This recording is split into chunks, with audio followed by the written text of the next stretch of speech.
మంత్రపాఠः ఓం సహనావవతు సహనౌ భునక్తు సహ వీర్యం కరవావహై తేజస్వినావదీతమస్తు మా విద్విషావహై. ఓం శాంతి శాంతి శాంతి.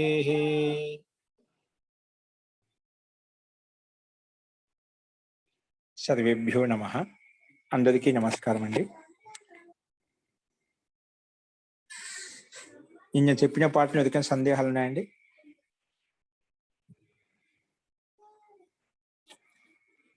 అస్తు. ప్రకృతం అనుసరామః. ప్రకృతం అనుసరామః. స్వాధ్వీం కృత్వా భుంక్తే. స్వాధ్వీం కృత్వా భుంక్తే. ఇది మన లక్ష్యం. అంటే స్వాదిష్టమైనటువంటి రుచికరమైనటువంటి పదార్థాన్ని, అన్నాన్ని రుచికరంగా చేసుకొని తింటున్నాడు అనే అర్థంలో. స్వాదుంకారం ఎలా తయారైందంటే నిన్న ముందు విగ్రహవాక్యం విడదీసి చెప్పాము. అస్వాద్వీం అంటే నిషేధార్థంలో ఇక్కడ ఇచ్చామన్నమాట. స్వాద్వీం కృత్వా అని చెప్పి ఇక్కడ విగ్రహవాక్యం ఇలా ఉంచి ముందుగా మనము ధాతు తీసుకున్నాం. ఎందుకంటే మూల పదం స్వాదుంకారం, తర్వాత మనం అధ్యాహారం చేసుకుంటాము. ముందుగా స్వాదుంకారం తయారు చేయాలి అంటే విగ్రహవాక్యం రాసుకున్న తర్వాత ముందుగా డుక్రీకరణ ధాతువు తీసుకున్నాము. ఈ ధాతుకి భూవాదయో ధాతవ అనే సూత్రం చేత ధాతు సంజ్ఞని పేరు పెట్టుకున్నాము. పేరు పెట్టుకున్న తర్వాత ఆదిరి ఇన్ టూడవ అనే సూత్రం వచ్చేసి నువ్వు ఎవరికైతే ధాతు అని పేరు పెట్టావో ఆ ధాతువులో ఆది వర్ణం అంటే ఈ గాని టూ గాని డూ గాని ఉంటేనా ఏదో ఒక వర్ణం ఉంటే దానికి ఇత్ సంజ్ఞ అని పేరు పెట్టబడుతుంది. ఇక్కడ మనకు డూ ఉంది కాబట్టి ఇత్ అని పేరు పెట్టుకున్నాము ఈ సూత్రం చేత. నెక్స్ట్ హలంత్యం అనే సూత్రం వచ్చేసి అదే ధాతునకు అంతిమంలో ఉండే యకారానికి ఇత్ అని పేరు పెట్టింది. ఈ రకంగా ఇత్ అని పేరు పెట్టగానే తస్య లోప అదర్శనం లోప వచ్చేసి లోపం చేసేసింది. అప్పుడు కేవలం క్రూ మిగిలింది. ఏం మిగిలింది? క్రూ మిగిలింది. ఇప్పుడు ఈ స్థితిలో మనము విగ్రహవాక్యానుసారంగా ఎందుకంటే విగ్రహవాక్య అస్వాద్వీం అని చెప్పాం. అస్వాద్వీం అరుచికరమైనటువంటి దాన్ని స్వాద్వీం అంటే స్వాదిష్టంగా చేసి, అదే రకంగా ఇక్కడ స్వాద్వీ అనే శబ్దాన్ని పెట్టుకున్నాం. ఏం పెట్టుకున్నాం? స్వాద్వీం కృత్వ అంటే స్వాదిష్టంగా చేసుకొని ఆ విగ్రహవాక్యానుసారంగా మనం స్వాద్వీ అమ్మ అని తెలుసుకుంది. ద్వితీయ భక్తి ఏకవచనంలో స్వాద్వీ అమ్ము ముందుగా క్రి ఉంది. విగ్రహవాక్యానుసారంగా ముందుగా అధ్యాహారం చేసుకున్నాము స్వాద్వీ ప్లస్ అమ్ము. ఇప్పుడు ఈ స్థితిలో తత్రోపపదం సప్తమీస్థం. తత్రోపపదం సప్తమీస్థం. తత్ర అంటే సప్తమ్యంతం. యత్ ఉపపదం అస్తి తస్య సప్తమి విభక్తిలో నిర్దిష్టమైనటువంటి పదం ఏదైతే ఉందో దానికి విభక్తి సంజ్ఞ అనమాట. నిన్న అడిగారు ఇక్కడ తత్రోపదం సప్తమి స్థంలో సప్తమీమే స్థితమైనటువంటి దానికి ఉప సంజ్ఞ అని చెప్పి, కానీ సప్తమిలో ఉపపదం అనేది సప్తమి స్థం సప్తమ్యంతంలో స్థితమైనటువంటి ఉపపదం ఏంటి, ఎలా తీసుకోవాలి, ఏ రకంగా తీసుకోవాలి అంటే ఇక్కడ మనకు ధాతు యొక్క అధికారం ఉంది. ఏముందండి? ధాతు అధికారం ఉంది. అంటే ధాతు అధికారంలో కొన్ని ప్రత్యయాలు ఇచ్చాయండి. అవి సప్తమి విభక్తితో నిర్దిష్టమైనటువంటి పదాలు ఇచ్చాడు. సప్తమితో నిర్దిష్టమైన పదాలు ఎక్కడ తీసుకోవాలి? మనము సూత్ర విధాయక సూత్రంలో చూసుకోవాలి. సూత్రం విధించేటువంటి సూత్రం చూసుకోవాలి. అంటే ఏ సూత్రంలో అయితే సప్తమి విభక్తితో నిర్దిష్టమైన పదాలు ఏవైతే ఉన్నాయో వాటికి కొన్నిటికి ఉపపద సంజ్ఞ అని మహర్షి పాణి నిర్ధారించారనమాట. అందులో ఒక భాగం ఇది కూడా. అది ఎక్కడ? ఇప్పుడు ధాతుకి అధికారంగా స్వాదుమి నముల్. ఇక్కడ స్వాదుమి అనేది సప్తమి విభక్తి ఏకవచనంలో విభజించుకున్నాం. ఆ సూత్రాన్ని విడగొట్టుకున్నాం అనుకోండి, పద విభాగం చేసుకుంటేనా స్వాదుమి అనేది సప్తమి విభక్తి ఏకవచనం. అంటే ఇక్కడ ధాతుకు అధికంలో ఉండేటువంటి ప్రత్యయ విధాయక సూత్రం అంటే స్వాదుమి నముల్. ఇక్కడ స్వాదుమి నముల్లో స్వాదుమి అనే సప్తమి విభక్తితో నిర్దిష్టమైన పదం. అలాంటి సప్తమి విభక్తితో నిర్దిష్టమైన పదానికి ఈ సూత్రం వచ్చి తత్వ పదం సప్తమి స్థం అనే సూత్రం వచ్చేసి ఇది సప్తమి విభక్తి నిర్దిష్టమైనటువంటి పదం కాబట్టి దానికి ఉపపద సంజ్ఞ అని పేరు పెట్టుకో. ఓకే, నామకం చేసింది, ఉపపదం అని పేరు పెట్టేసింది. కానీ ముందు ఉపపదం అంటే సరే ఉపపదం పేరు పెట్టావు, దానికి విస్తృత ఏంటంటే ఏ రకంగా తీసుకోవాలని ఎక్కడ పెట్టాలి, ఉపపద సంజ్ఞ పేరు పెట్టావు. నువ్వు ఎవరికైతే ఉపపదం పేరు పెట్టావు దాన్ని ఎక్కడ పెట్టుకోవాలి అది చెప్పలేదు కదా. అందుకే సమీపం దానికి ఇంకా కొంచెం దాన్ని విడిచి చెప్తున్నాడు. సమీపం ఉచ్చారితం పదం ఉపపదం అంటే సమీపంగా నువ్వు ఏ దానికి తెచ్చుకున్నావో అది సమీపంగా ఉచ్చరించు, సమీపంగా తీసుకొని వచ్చేయి, దాన్ని ఉపపదం అంటాం. దానికి ఉపపద సంజ్ఞ అని పేరు. కాబట్టి ధాతుకే అధికారంలో ఏ శబ్దాలు అయితే కొన్ని పదాలు ఉన్నాయి, ఏ పదాలైతే సప్తమి విభక్తితో నిర్దిష్టమయ్యాయో వాటికి మనం ఉపపద సంజ్ఞ అని నిర్ధారించుకోవాలి ఈ సూత్రం ప్రకారం. అందుకే తత్రోపపదం సప్తమిష్టం అంటే ఉపపదం అంటే తత్ర ఎక్కడెక్కడైతే సూత్రంలో సప్తమి విభక్తితో నిర్దిష్టమైన సూత్రం ఉందో ఆ పదాలలో ఆ పదాలు ఏవైతే ఉన్నాయో వాటన్నిటికీ ఈ సూత్రం ఉపపద సంజ్ఞ అని పేరు పెడుతుంది. అందులో భాగంగానే స్వాదుమి నములు అనేది స్వాదుమి శబ్దం అని తీసుకున్నాం విగ్రహ వాక్యంలో. ఇది సప్తమి విభక్తి నిర్దిష్టమై ఉంది. ఎక్కడ స్వాదుమి నముల్ అనే సూత్రంలో. కాబట్టి దీనికి మనం ఈ సూత్రం ప్రకారంగా మనం ఉపపద సంజ్ఞ అని పేరు పెట్టుకున్నాం. ఎవరికి స్వాద్వికి ఉపపద సంజ్ఞ అని పేరు పెట్టుకున్నామండి. ఓకేనా.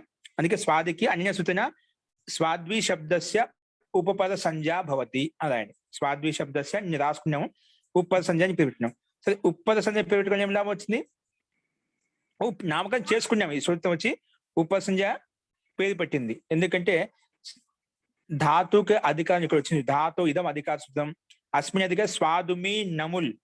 ఇక్కడ స్వాదుమి అనే పదము సప్తమి విభక్తి ఏకవచనం అండి. అందుకే సప్తమి విభక్తి నిర్దిష్టమైన పదం. అందుకే ప్రత్యయ విధాయక సూత్రం ఏదైతే ఉందో, ఏం చెప్పానో, ప్రత్యయాన్ని విధించేటువంటి సూత్రం ఏదైతే ఉందో ఆ సూత్రంలో సప్తమి విభక్తితో విడదీయబడిందా లేదా అది గమనించాలి. ఇక్కడ మనకు సప్తమి స్వాదుమి నములు సప్తమి విభక్తి విభక్తం చేసినటువంటి శబ్దం కాబట్టి అలాంటి శబ్దానితో విభక్తమైనటువంటి శబ్దం కాబట్టి దానికి ఉపపద సంజ్ఞ అని ఈ సూత్రం పేరు పెట్టిందన్నమాట. అందుకే స్వాదుమి నముల్ తర్వాత మనం ఈ సూత్రం చేత కృ ధాతుకి పక్కలో అంటే స్వాదుమి శబ్దం ఉపపదంగా ఉంటే, ఇప్పుడు స్వాద్వి శబ్దం ఉపపద సంజ్ఞ పేరు పెట్టాం కదా, ఏది పెట్టదు తత్రోపదం సప్తమి స్థం అనే సూత్రం వచ్చేసి స్వాద్వికి ఉపపద సంజ్ఞ అని పేరు పెట్టింది కాబట్టి ఈ సూత్రం వచ్చింది. ఏమంటుంది స్వాదుమి నముల్. మహర్షి పాణినికి తెలుసు అనమాట. నేను తర్వాత ఇదేంటి 3:1:92 సూత్రం అండి. ఇదేంటి 3:4:26 సూత్రం అన్నమాట. స్వాదుమి నముల్ అంటే ధాతుకు అధికారంలో ఉంది, కానీ ఆయన ముందు తర్వాత ఈ సూత్రం రచించబోతున్నాను కాబట్టి ముందుగానే ఊహించి ముందుగానే దానికి ఉపపద సంజ్ఞని పేరు పెట్టావు. ఉపపద సంజ్ఞని పేరు పెట్టబడింది అనమాట. అలా నువ్వు ఎవరికైతే ఉపపద సంజ్ఞని పేరు పెట్టావో అలాంటి ఉపపదం ముందు ఉంటే గిన దాని తర్వాత కురు ధాతు చేత నముల్ ప్రత్యయం వస్తుంది అని చెప్పి ఈ సూత్రం మళ్ళీ వచ్చిందన్నమాట. దానికి ఉపపద సంజ్ఞ పేరు పెట్టుకున్నాం కాబట్టి ఇదేమంటుంది స్వాదుమి నముల్. స్వాద్వి శబ్ద ఉపపదే కురు ధాతో నముల్ ప్రత్యయో భవతి. స్వాద్వి శబ్ద ఉపపదే నుల్ ధాతో కురు ధాతో నముల్ ప్రత్యయో భవతి. సో స్వాద్వి శబ్ద ఉపపదంగా ఉంది. ఉపపదం అంటే ఉపపదం పేరు పెట్టామంటే అది ఉపపదంగా ఉంది కాబట్టి దాని పక్కన కురు ధాతు చేత నముల్ ప్రత్యయం వచ్చింది. తెలుసుగా ప్రత్యయాలు ఎక్కడ వస్తాయి, ప్రత్యయ పదశ్చ ప్రకారంగా నముల్ కురు ధాతుకి పక్కనే వచ్చాయి. కాబట్టి స్వాద్వి అం కురు, స్వాద్వి అం అనేది ద్వితీయ భక్తి ఏకవచనంగా కురు, దీని పక్కన నముల్ ప్రత్యయం వచ్చింది. స్వాద్వి అం కురు నముల్. ఓకేనా. ఇప్పుడు నముల్ ప్రత్యయానికి వచ్చిన తర్వాత అంతకంటే ముందు స్వాద్విలో ఉండే పదానికి ఒక నిపాతనం చేత ఒకటి అండి. మనకు నిపాతనం తర్వాత వస్తాయి నీకు, అవి చెప్తాను, అక్కడ చెప్తాను. కేవలం ఇక్కడ ఏది గుర్తుపెట్టుకొని స్వాద్వి అనే శబ్దానికి స్వాదుం అని నిపాతనం చేసింది. నిపాతనం అంటే ఎక్కడ మనకి ఏ రకంగా శబ్దం కావాలని ఆ విధంగా మలుచుకోవచ్చు.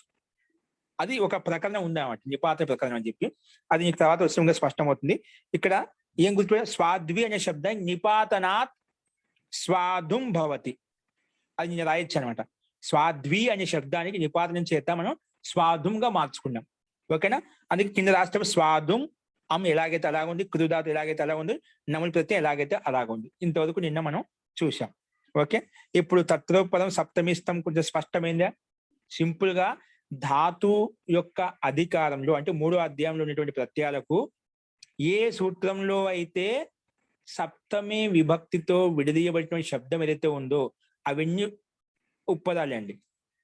సప్తమి విభక్తితో విడదీయబడిన శబ్దం ఏదైతే ఉందో దానికి ఈ సూత్రం ఉపపద సంజ్ఞ అని పేరు పెట్టేస్తుంది. ఓకేనా? సో ఇది దీని యొక్క ముఖ్యాంశం. అది ఉపపద సంజ్ఞ అని పేరు పెట్టింది కాబట్టి స్వాధుమి నములు. అలాంటి ఉపపదం ముందు ఉంటే పక్కన కృధాతు ఏదైతే ఉందో ఆ కృధాతుకి పక్కలో ప్రత్యయం వస్తుంది. ఇక్కడ నములు ప్రత్యయం వచ్చింది, ఇంకో చోట వేరే ప్రత్యయం వస్తుంది. ఓకేనా? ఈ రకంగా మనం స్వాధుం అం కృ నముల్ ఈ రకంగా స్థితి మనకి ఇంతవరకు వచ్చింది. ఇప్పుడు మళ్ళీ ఒక సందేహం చెప్పండి. శోభనాద్రి గారు ఎవరు అడిగారు? శాస్త్రి గారు, ప్రభాకర్ శాస్త్రి గారు. స్పష్టమైందండి? ఓకే అండి. సరే, మనకి ఇంత స్వాధుం అం కృ నముల్ ఇంతవరకు తెచ్చుకున్నామండి. ఇప్పుడు దీనికి ఎదురు రాసుకోండి. నముల్ ప్రత్యయానికి అనుబంధం లోపం చేశాం అనుకుంటా. నముల్ ప్రత్యయానికి అనుబంధ లోపం చేయకపోతే దానికి ఎదురుగా రాసుకోండి. నముల్ ప్రత్యయస్య అనుబంధ లోప. నముల్ ప్రత్యయస్య అనుబంధ లోప. అనుబంధ లోపం చేస్తే ఎలా అవుతుంది? ఏమి వెళ్తుంది? కేవలం లకారానికి హలంత్యం, నముల్లో ఉండే నకారానికి చుట్టూ ఈ 2 సూత్రాలు ఇత్తని పేరు పెట్టుకుంటాం. ఇత్తని పేరు పెట్టుకోగానే తస్య లోప ఆదర్శనం లోపాతో లోపం అయిపోతుంది. సో మనకి లోపం చేస్తే ఏమైంది అది రాయండి. స్వాధుం ఒక్క నిమిషం గురువు గారు. జీ చెప్పండి. నముల్ ప్రత్యయానికి లోపం అవుతుంది. నముల్ ప్రత్యయస్య అనుబంధ లోప. అనుబంధ లోపం చేస్తే మనకు అమ్మ మిగులుతుంది. నముల్లో ఉండే లకారానికి హలంత్యం అనే సూత్రం వచ్చేసి అంతిమ లక ఇత్తని పేరు పెట్టేస్తుంది.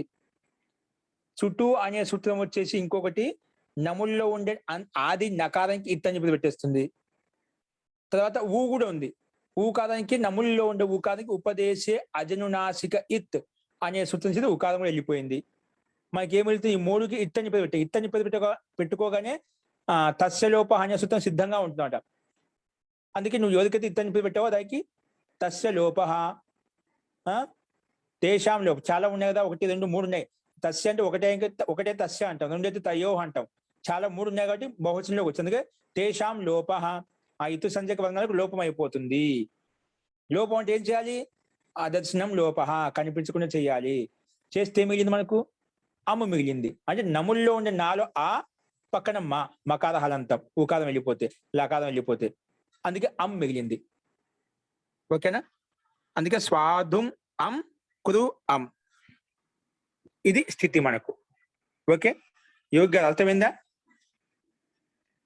అర్థమైంది గురువు గారు. ఇప్పుడు రాసుకోండి కృదత్తింగ్. మళ్ళీ కృదత్తింగ్ ఈ నములు ప్రత్యేక 3వ అధ్యాయంలో ఉంది కదా, అందుకే ఇది కృతు సంజ్ఞని పేరు పెట్టేస్తుంది మనకు. రాసుకోండి కృదత్తింగ్. అనేన సూత్రేణ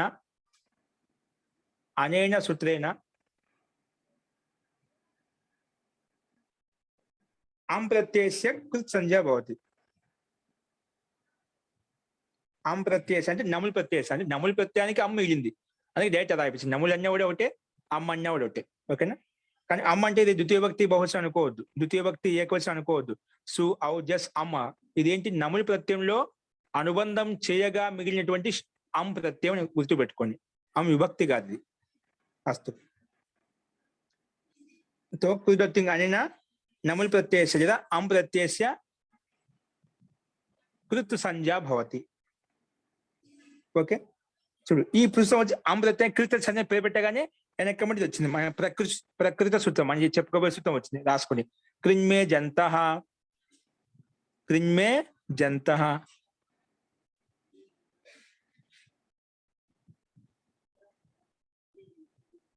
రాసుకోండి. కృత్యో మకారాంతః కృత్యో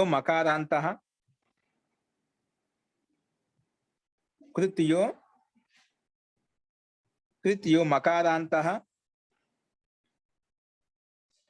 తస్య అవ్యయ సంజ్ఞ భవతి. నేను మొత్తం చెప్పలేదు. కృత్యో మకారాంత యజంతశ్చ తస్య అవ్యయ సంజ్ఞకో భవతి. ఇప్పుడు యజంత ఎగ్జాంపుల్స్ అది చెప్పుకుందాం. ఇక్కడ కృత్ అమన్య కృత్, అటువంటి కృత్కి మకారం ఉండాలి. అంతిమంలో ఏముండాలి? మకారం ఉండాలి. కృత్యో మకారాంత, కృత్యో మకారాంత అంటే కృత్ అనేది లాస్ట్ లో కృత్ ప్రత్యయానికి ఉండాలి. అంతిమంలో మకారం అంతిమంలో ఉండాలి. ఉంది కదా, మకారం అంతిమంలో ఉంది కదా. కాబట్టి అది కృత్ ప్రత్యయము. ఆ కృత్ ప్రత్యయానికి అంతే మకారం హలంతమ వర్ణము అంటే మకారం అంతిమంలో ఉండాలి. ఉంది కాబట్టి అటువంటి కృత్ జో మకారంత ఉంది కదా, దానికి అవ్యయ సంజ్ఞ అని పేరు వస్తుంది. కృత్యో మకారాంత తస్య అవ్యయ సంజ్ఞ భవతి. రాసరా? కృత్యో మకారాంత తస్య దానికి అవ్యయ సంజ్ఞ భవతి.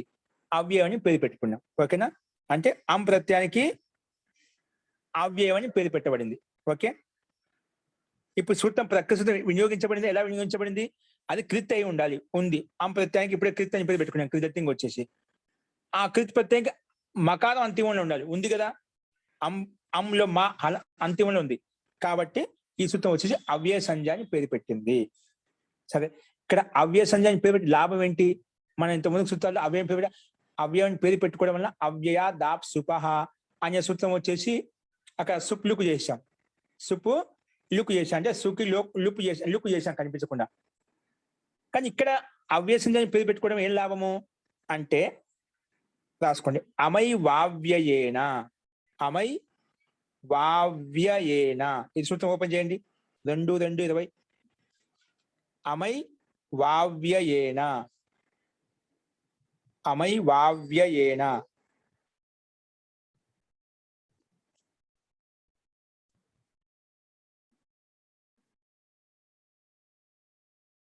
అమై వావ్యయేన, అమై వావ్యయేన. ఒకసారి 2:2:20 అండి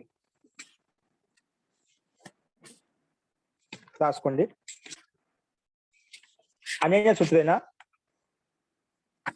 అనేన సూత్రేణ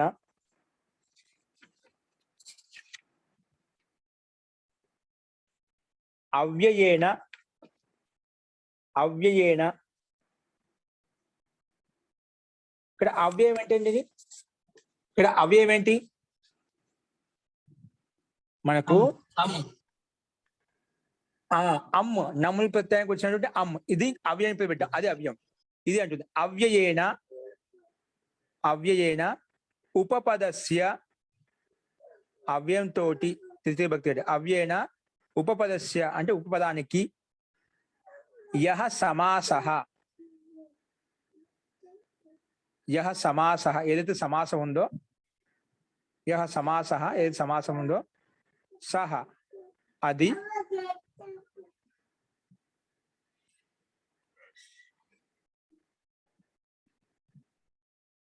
యహ సమాసః సహ సహ అమంతేన, సహ అమంతేన అవ్యయేన, అమంతేన అవ్యయేన ఏవ, అమంతేన అవ్యయేన ఏవ సహ, అమంతేన అవ్యయేన ఏవ సహ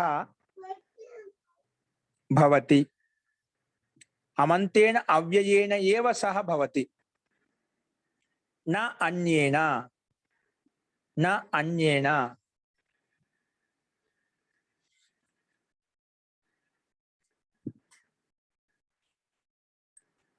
నా అన్యేన. ఒకసారి సూత్రాలను గమనించండి. ఇక్కడ అవ్యయం ఏంటండి? మనకు అమ్ అనేది అవ్యయం. ఆ అవ్యయం తోటి, ఈ అవ్యయం అంటే అవ్యయం తోటి అమ ఉపపదస్య. ఇక్కడ ఉపపదం ఏంటండి? అవ్యయం అంటే అమ్మ అని చెప్పారు, కానీ ఉపపదం ఏంటి ఇక్కడ మన దగ్గర ఏంటి? స్వాదుం అమ్మ, కృ అమ్ము, ఇన్ని ఉన్నాయి. ఇందులో అవ్యయం అంటే అమ్మ అని చెప్పారు. ఇక్కడ ఉపపదం ఏది? మళ్ళా ఉపపదం స్వాదుం. స్వాదుంకి ఉపపద సంజ్ఞ పేరు పెట్టాం కదా. ఎవరు పెట్టారు? స్వాదుంకి ఉపపద సంజ్ఞ తత్రోపపదం సప్తమీస్థం అనే సూత్రం వచ్చేసి ఉపపద సంజ్ఞ పేరు పెట్టింది అనమాట. ఇప్పుడు ఈ స్థితికి ఏమంటుంది? ఇప్పుడు చూడండి, అవ్యయం తోటి ఉపపదస్య ఉపపదానికి ఏది స్వాదుం ఉపపదానికి ఏదైతే యహ సమాస ఏదైతే సమాసం అనేది కలుపుతామో సమాసం అంటే కలపడం సమాస ఏదైతే సమాసం అయిందో అది సమాసం ఎప్పుడవుతుందో అది ఎట్లా అవుతుందంట అమంతేన అవ్యయేన ఏవ సహ భవతి. నువ్వు ఒకవేళ అవ్యయానికి ఉపపద సమాసంతో ఉపపదంతో సమాసం చేస్తే అది ఎవరికి చేస్తావు కేవలం అమంత అవ్యయంతో మాత్రమే సమాసం అవుతుంది, మిగిలిన ఏ శబ్దానికి సమాసం కాదు అని ఇది గట్టిగా బంధించి పెట్టిందన్నమాట. నువ్వు ఎప్పుడు అమంతానికి అమ్ అనే అవ్యయానికి ఎప్పుడు సమాసం చేసినా నువ్వు ఉపపదంతో మాత్రమే చేసుకో, మిగిలిన అమంతానికి వేరే శబ్దంతో ఎప్పుడు కూడా కాదు. నా అన్యేనా అర్థమైందా? అవ్యయంతో ఉపపదానికి ఇది సమాసం అవుతుంది అంటే అది అమంత్ అవ్యయంతో మాత్రమే అవుతుంది, అన్య అవ్యయంకి సాత్ కాదు. అర్థమైందా? ఉపపదానికి ఎప్పుడు మనం సమాసం చేసిన అమంత్ అవ్యయంతో మాత్రమే అవుతుంది, వేరే ప్రత్యయంతో కానే కాదు. వేరే ప్రత్యయాలు ఉన్నాయి, అమంతాలు చాలా ఉన్నాయి. ఇక్కడ అమ్మ వచ్చింది కదా, నములు ప్రత్యయం కాకుండా వేరే ప్రత్యయం డైరెక్ట్గా చాలా ఉన్నాయి, అక్కడ అమ్మే మూలుతుంది. కానీ ఆ నములు ప్రత్యయానికి ఏదైతే అమ్మ తీసుకొచ్చాం అలాంటి అమంత అవ్యయంతో మాత్రమే సమాసం అవుతుంది, వేరే అన్య వాటికి సమాసం కాదు అని చెప్పి ఈ సూత్రం స్పష్టంగా చెప్పింది. అందుకే మొత్తానికి అమంతానికి అవ్యయంతో ఉపపదానికి సమాసం చేస్తే అమంత్ అవ్యయంతో మాత్రమే సమాసం అవుతుంది, నా అన్యాయం వేరే వాటికి కాదు అని ఈ సూత్రం చెప్పింది. కాబట్టి మనకు అమంతం ఉంది, అక్కడ ఉపపదం స్వాదం ఉంది, కాబట్టి ఎప్పుడు సమాసం చేసుకున్నా అమంతానికి అవ్యయంతో మాత్రం సమాసం అవుతుంది. ఓకే, ఇది సమాసం చేసిందండి. ఓకేనా? సమాసభవతి నా అన్యేన సమాసం చేసింది. ఓకే, సమాసం చేయడం ఎలా వచ్చింది మనకు తెలుసుదా? అంటే ఇప్పుడు అమంతని అవ్యము స్వాదు అనే అవ్యయంతో ఉపపదంతో సమాసం అయింది అంటే మొత్తం ఇప్పుడు ఒకటే అయిపోయాయి. సమాసం తెలుసు కదా, సమాసం అంటే మొత్తం కలిపేస్తాం. ఇప్పుడు అమంత అనే అవ్యయము అమ్మ అంతిమంలో ఉంది కదా, అలాంటి అమంత అవ్యము ముందున్నట్టు ఉపపదంతో సమాసం చేసుకున్నాం. సమాసం చేయడం వల్ల ఏం లాభం వచ్చింది మనకు? ఈ సూత్రం సమాసం అవుతుంది చెప్పి ఏ సమాసం అది సమాసం కలిపేసింది. ఓకేనా? సో సమాసం చేయగానే సమాసం చేయడం ఎలా వచ్చింది అంటే మళ్ళీ కింద రాసుకొని కృత్ తద్దిత సమాసాశ్చ, అది పై అమంతానికి ఆ ఉపపదం సమాసం చేసింది. ఓకే, సమాసం చేయడం వల్ల ఎలా వచ్చింది? కృత్ తద్దిత సమాసాశ్చ అనే సూత్రం వచ్చింది. కృత్ తద్దిత సమాసాశ్చ. సో ఇదేముంటుంది? కృత్ ప్రత్యయాంతం అనాలన్నా తదిత ప్రత్యయాంతం అనాలన్నా? ఏం తప్పుతాయి? మూడు ఉన్నాయి మనకు. కృత్ ఉందా, తదిత ఉందా, సమాసం ఉంది. ఏముంది ఇక్కడ? ప్రాతిపదిక సంధ్య పెట్టుకోవాలి. ఏం నిమిత్తం చేసుకుని ప్రాతిపదిక సంధ్య పేరు పెట్టుకుంటాము? సమాసం అండి. ఇప్పుడు సమాసం చేసాం కదా, అమంతంతో ఉపపదానికి సమాసం చేసాం కాబట్టి అమంతమైన సమాసం అయింది కాబట్టి సమాసాంతస్య ప్రాతిపదిక సంజ్ఞా భవతి. ఇది మొత్తం స్వాదుం అమ్కి మొత్తం సమాసం చేసింది. సమాసం చేయగానే ఆ సమాసానికి ఇది వచ్చి ఆ సమాసానికి మళ్ళీ ప్రాతిపదిక సంజ్ఞా భవతి, ప్రాతిపదిక సంజ్ఞానికి పేరు పెడతా అని చెప్పి ఈ సూత్రం ప్రాతిపదికం పేరు పెట్టింది. రాసుకోండి. సమాసస్య సమాసాంతం అనకూడదు, సమాసస్య ప్రాతిపదిక సంజ్ఞా భవతి. సమాసం మొత్తం కదా, కాబట్టి సమాసస్య ప్రాతిపదిక సంజ్ఞా భవతి. నువ్వు ఎవరికైతే సమాసం చేసావో దానికి నేను ప్రాతిపదికని పేరు పెడుతున్నాను అని చెప్పి పేరు పెట్టేసింది. ఓకే, సరే. సో పేరు పెట్టుకోవాలని మనకు ప్రాతిపదికని పేరు పెట్టుకోగానే ఏం లాభం వస్తాయి? రాసుకోండి. సుపో ధాతు ప్రాతిపదికయో. ఒకవేళ నువ్వు ఏదైతే ప్రాతిపదికని పేరు పెట్టావో ఆ ప్రాతిపదికంలో అవయవాలు ఉంటే, ఏ అవయవాలు? సుప్ అవయవాలు ఉంటే దానికి లుక్కు చేసేస్తుంది సూత్రం. ఇది కేవలం దీనికోసం ఉందండి. ఈ సూత్రం ఎందుకు రచించారు? నువ్వు ఎవరికైతే ప్రాతిపదికని పేరు పెట్టావో ఆ ప్రాతిపదికంలో సుప్పులు ఉంటే గిన, అంటే సు ఔజస్ అమ్ అవుట్ 21 ప్రత్యయం నుంచి ఏ ప్రత్యయం ఉన్నా వాటికి ఈ సూత్రం లుక్కు చేసేస్తుంది. ఓకేనా? ఇక్కడ ఒకటి ఏముందా మనకు? స్వాదుం అమ్, ఇక్కడ అమ్ ఉంది అంటే దానికి లుక్కు చేసేస్తుంది. ఓన్లీ సుప్పులకు మాత్రమే, పక్కన కూడా అమ్మ ఉంది కదా అని చెప్పి దాన్ని లోపం చేయకూడదు. అది ఏ అమ్మ? నములు ప్రత్యయం నుంచి వచ్చినటువంటి అమ్మ, అది విభక్తి కాదు. కాబట్టి స్వాదుం అమ్ అనేది అమ్ మాత్రమే ఇక్కడ విభక్తి అన్నమాట. సుప్రత్యయాలు ఉన్నటువంటి ప్రత్యయం కాబట్టి దానికి ఒకదానికి లుక్ చేసేస్తాం. ఓకేనా? అందుకే సుపో ధాతు ప్రాతిపదికయో అనేనా ప్రాతిపదిక అవయవస్య సుపః లుక్ భవతి. ప్రాతిపదిక అవయవస్య సుపః లుక్ భవతి. ప్రాతిపదిక అవయవస్య సుపః లుక్ భవతి. సో లుక్ ఇతి కిం అన్నప్పుడు తెలుసు కదా, ప్రత్యయ లుక్ ఇతి కిం. లుక్ అంటే ఏం చేసావు? లుక్ చేయమని. లుక్ అంటే ఏం చేయాలి? ప్రత్యయస్య లుక్ స్లు లుపః. ప్రత్యయస్య లుక్ స్లు లుపః. ప్రత్యయస్య లుక్ స్లు లుపః. ప్రత్యయస్య అదర్శనస్య లుక్ సంజ్ఞా భవతి. ప్రత్యయస్య అదర్శనస్య కిం భవతి? లుక్ సంజ్ఞా భవతి. ఓకేనా? ప్రత్యయస్య అదర్శనస్య లుక్ సంజ్ఞా భవతి. ఓకే. సో ఇప్పుడు లుక్ చేంజ్, లుక్ చేస్తే ఏమి వెళ్తుంది అది రాయండి. స్వాదుం స్వాదుం క్రు స్వాదుం క్రు అమ్ అండి. ఏంటి? స్వాదుం క్రు అమ్. ఓకేనా? స్వాదుం క్రు అమ్. స్వాదుం క్రు అమ్. ఇప్పుడు దీనికి ఎదురు రాయండి. యస్మాత్ ప్రత్యయ విధిస్తదాది ప్రత్యయేంగం. యస్మాత్ ప్రత్యయ విధిస్తదాది ప్రత్యయేంగం. యస్మాత్ ప్రత్యయ విధిస్తదాది ప్రత్యయేంగం. తెలుసుదా? రాసుకోండి. అనేన అనేన ప్రత్యయే పరతః పూర్వస్య అంగ సంజ్ఞా భవతి. ప్రత్యయం పక్క అంటే ముందు దానికి అంగం అయిపోయింది. ప్రత్యయం వచ్చినట్టు అయిపోయి గుర్తుపెట్టుకోండి, దానికి ముందు అంగం అయిపోతుంది ఆటోమేటిక్గా ఈ సూత్రం ప్రకారంగా. రాసుకోండి. ప్రత్యయ పరతః పూర్వస్య అంగ సంజ్ఞా భవతి. ప్రత్యయం పక్కన ఉంటే ముందు దానికి ఏమవుతుంది? అంగం అని పేరు వస్తుంది. ప్రత్యయే పరతః పూర్వస్య అంగ సంజ్ఞా భవతి. అంగ సంజ్ఞ పెట్టుకుని లాభం వచ్చింది. రాసుకోండి. అంగాధిక అంగస్య ఇదం అధికార సూత్రం. అంగస్య ఇదం అధికార సూత్రం. ఇదం అధికార సూత్రం. అస్మిన్ అధికారే అస్మిన్ అధికారే అస్మిన్ అధికారే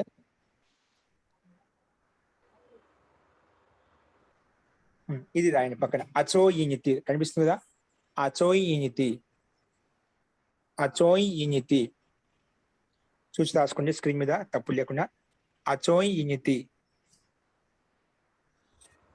అచోయినితి. పుస్తకాలు అందరి దగ్గర కూడా ఉన్నాయి చూడండి. పుస్తకాలు ఉన్నాయి ప్రతి ఒక్కరూ ఇచ్చేయండి. అచోయినితి.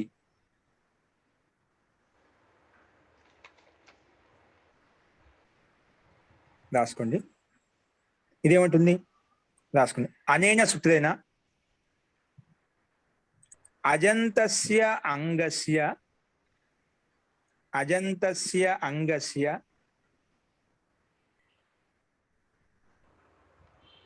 ఇత్ చచ జజయ్య ఇత్ లేదా నిత్ ప్రత్యయ పరతః ఇత్ నిత్ ఇత్ నిత్ ప్రత్యయే పరతః అజంతస్య ఇత్ నిత్ ప్రత్యయ రెండు ఉన్నాయి ఆప్షన్. ఇత్ గానే నిత్ గానే. ప్రత్యయ పరతః పరంగా ఉంటే ఇత్ నిత్ ప్రత్యయ పరతః ఇత్ నిత్ ప్రత్యయ పరతః అంగస్య వృద్ధిర్ భవతి. అంగస్య వృద్ధిర్ భవతి. అంగస్య వృద్ధిర్ భవతి. ఓకేనా? ఇది అర్థం. ఈ కండిషన్ ఉన్నాయి మొత్తం. ఈ సూత్రం ఎందుకు వచ్చింది? దీనికి ఏం కావాలి అంటే ఏ ప్రత్యయంలో అయితే చకా యకారానికి ఇత్ సంజ్ఞ ఉండాలంట, లేదా నకారానికి ఇత్ సంజ్ఞ ఉండాలంటే, అంటే చవర్గంలో ఉండే పంచమాక్షరానికన్నా ఇత్ చేసి ఉండాలి, లేదా తవర్గంలో పంచమాక్షరానికన్నా ఇత్ చేసి ఉండాలి. ఇక్కడ మనకు చవర్గంలో ఉండే పంచమాక్షరానికి ఇత్ చేసామా, లేదా తవర్గంలో ఉండే పంచమాక్షరానికి ఇత్ చేసామా? ఏమైనా ఉందా లేదా ఒకటి ఉందా మనకు ఇక్కడ? మన దగ్గర నములు ప్రత్యయం కదా, నములు ప్రత్యయం ఏమైనా చేసామా ఇక్కడ? ఏ దానికి చేయలేదు. మరి ఎలా వచ్చింది ఇది? కాబట్టి రాదు. ఓకేనా? వస్తుందా రాదండి? వస్తుంది మహోదయ. భూవాదయ దాత అంటే నీకి ఇక్కడ ఇతనిత్ ప్రత్యయం లేదు కదా మనకు. నములు ప్రత్యయంలో చేసాం కదా మహోదయ నకారానికి. నములు ప్రత్యయం చేసాను, నిత్ ఉంది కదా, నకారానికి చుట్టూతో పంచమాక్షరం చేసాను, నానే కదా అది నిత్య ప్రత్యయం అన్నమాట. దీన్ని ఏమంటాము? నిత్య ప్రత్యయం. మనకు అవసరం సార్ లిత్, దీన్ని ఒకే నిత్య ప్రత్యయం నిత్ అని పెట్టుకుని పని చేసుకొని నిత్ అంటున్నాం.